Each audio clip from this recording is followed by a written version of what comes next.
Welcome to the Salmon Runs YouTube. Enjoy the video. You begin by confirming prerequisites.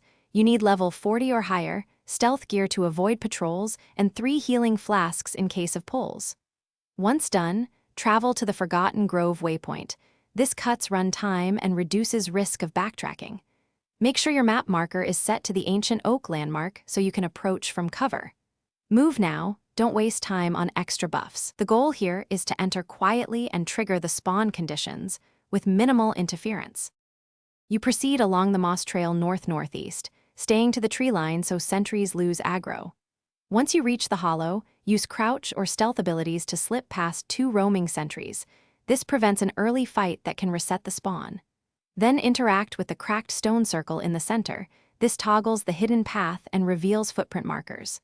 After activation, move slowly, checking for glowing sigils. They indicate you're on the right route and prevent wasting time exploring dead ends. You now close in on Lurien the Watcher.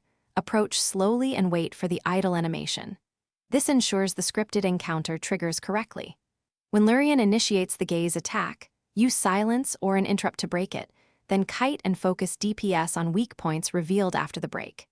If Lurien does not appear, do not grind nearby mobs. Instead, relog or wait the full 2-hour reset window because spawn mechanics often lock to timers. One troubleshooting tip: clear area of other players to avoid shared spawn conflicts. Thanks for watching. Consider subscribing if we helped you.